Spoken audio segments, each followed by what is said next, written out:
Hey guys, so we're back with another video. Today we're focusing on the health component again.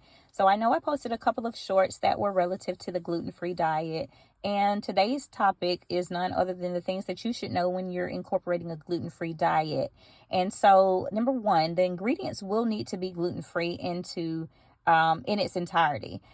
This goes from the seasonings to the sauces, even the prep, your prep site, because you don't want cross-contamination to take place on the surfaces or your cookware or your utensils. And so you make sure that you are making sure that you're examining the things before you actually move forward. And then two, there are limitations on dining out when you'll have to figure out what you like and what works best for your dynamic. So, just take the time to do your research before you go out, because it is a little bit different when you're incorporating gluten-friendly diets or gluten-free options and alternatives. 3, the cost of everything doubles pretty much or triples, and the portion size actually decreases. So budget and plan accordingly, especially if you have other underlying factors such as type 1 diabetes or any other things that may interfere with your ability to function.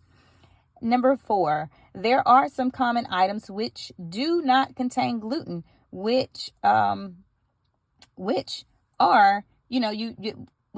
is pretty good. It's a win. So, all of your vegetables, most of your proteins are going to be gluten-free. However, if it is processed, you do need to make sure that you're checking the labels. While I don't recommend processed goods for a number of reasons, if that's your thing, hey, I'm not knocking it, but just make sure you check that label. Number 5, it's okay to not like things that your body has to get used to and accustomed to. And so, your taste buds and your mentality have to also embrace these changes. So give yourself grace, give yourself a little bit of time to adjust to your gluten-free diet, and just know that it's okay. Number 6, everyone is not educated on gluten-free options, even if they serve these items or house such items. So just ask the questions. Don't feel crazy when you're asking, because you need to know what's happening. They need to know as well.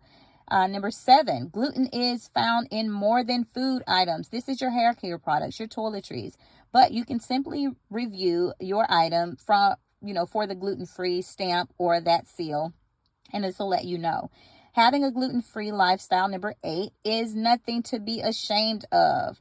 And note, if you are type 1 diabetic, due to both being relevantly associated with underlying autoimmune conditions, that you are more likely to require a gluten-free diet. So if you are allowed, we'll just say,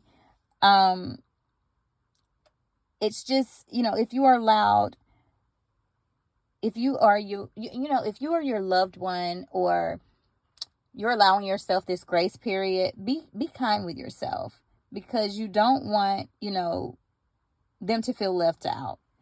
And so if you or your loved one is in fact a type 1 diabetic, and you notice gastro changes or other symptoms, or not properly digesting gluten, or you're recognizing high glucose levels, go ahead and prepare to see an endocrinologist. Prepare to just take the time to examine yourself, because what you don't want to happen is for something to be seriously wrong, and you miss it. So you should definitely speak to your care provider to request the full celiac panel, and in more serious and severe instances, seek an endoscopy, because that was the way that we found out that one of our precious children actually was, sensitive to gluten.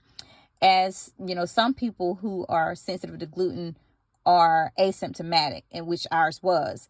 And so, the damage can still be taking place without any symptoms being displayed. So that's why I say, this could be the case. So just pay attention to these things. And, the digestive tract leading to complicated and possibly irreversible damage. That's what it could be if you don't, move forward with that. We'll just say that portion of being concerned or investigation. So just remember, be encouraged in your journey, regardless of why you require a gluten-free diet and this lifestyle. And you're just wonderfully made. Remember that. So be brave. I thank you guys for watching this video. I can't wait to see you in the next one. Visit the link in the bio should you require other resources and services. Contact me directly utilizing the portion on the homepage. And as always, I look forward to making the next video, dropping more wisdom for you guys. And I wish you the best of success in all that you do.